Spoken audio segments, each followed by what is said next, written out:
नमस्कार दोस्तों। इस ट्यूटोरियल में हम लोग ये सीखने वाले हैं कि किसी HTML फाइल के अंदर CSS का यूज करके जेड इंडेक्स्ड एट्रीब्यूट का यूज कैसे करना है।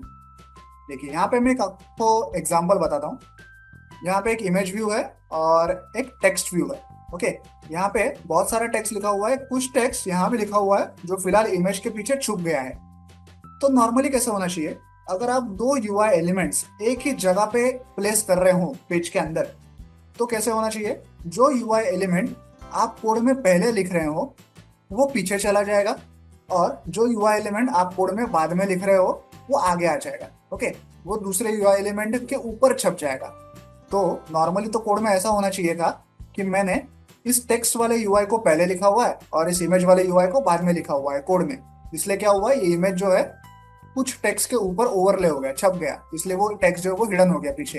ओके, नॉर्मली तो ऐसे होना चाहिए था, लेकिन मैंने कोड में ऐसे नहीं लिखा हुआ। ओके, मैंने पहले इमेज को कोड किया है और बाद में टेक्स्ट को कोड किया है। तो होना तो क्या चाहिए था लॉजिकली, कि इमेज को पीछे चले जाना चाहिए था और ये टेक्स्ट जो है वो इमेज के ऊपर ओवरले होना चाहिए था, टेक्स्ट को इमेज के ऊपर छप जाना चाहिए था। लेकिन यहाँ पे ऐसा हुआ नहीं है, यहाँ पे एग्जैक्टली उल्टा हुआ है। ऐसा क्यों हुआ? क्योंकि मैंने CSS के अंदर जेड इंडेक्स प्रॉपर्टी का यूज किया है। जेड इंडेक्स प्रॉपर्टी का यूज करके आप ये डिसाइड कर सकते हैं कि जब दो या उससे ज्यादा यूआई एलिमेंट्स आप एक ही जगह पे प्लेस कर रहे हो, तो उसमें से कौन सा एलिमेंट ऊपर आएगा, कौन सा एलिमेंट पीछे जाएगा, ये आप उस जेड इंडेक्स एट्रीब्यूट का यूज करके एडजस्ट कर सकते हैं। ठीक है, चलिए कोड देखते हैं और इसे अच्छे से समझते हैं। देखिए, सबसे पहले यहाँ पे है HTML टैग। हेड टैग के अंदर हमारा CSS है जिसको हम लोग आगे देखेंगे। सबसे पहले UI देखते हैं। देखिए, बॉडी टैग के अंदर सबसे पहले हमने एक इमेज को सेट किया हुआ है। यहाँ पे इमेज टैग का यूज किया है। SRC एट्रीब्यूट में मेरे इमेज का जो पाथ है या नाम है वो मैंने यहाँ पे मेंशन किया। देखिए, यहाँ पे मेरी इमेज है my_image.png, उसका नाम मैंने यहाँ पे लिखा हुआ है। इमेज को हाइट और विड्थ हमने मेंशन की है। देन उसके नीचे हमने एक पैराग्राफ टैग क्रिएट किया जिसमें सम टेक्स्ट ऐसा बहुत बार लिखा हुआ है।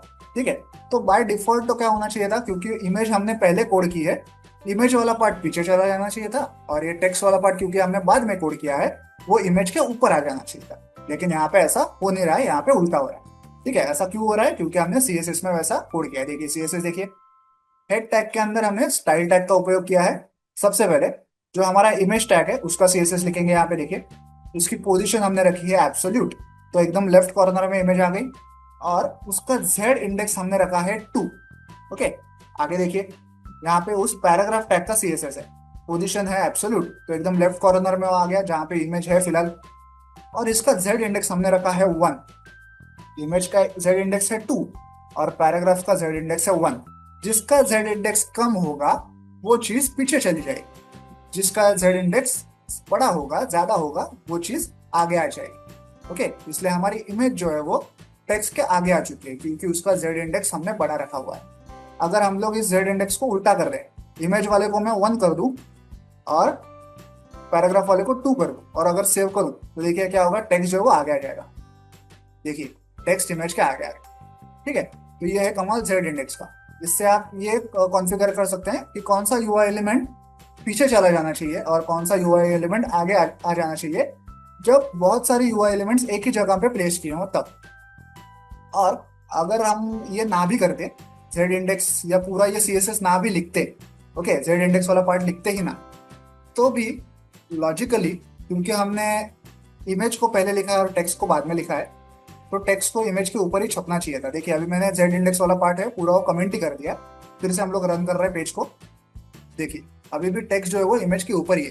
ठीक है, क्योंकि इमेज को पहले कोड किया गया है तो वो पीछे ही चला जाएगा और टेक्स्ट जो है वो आगे आ जाएगा।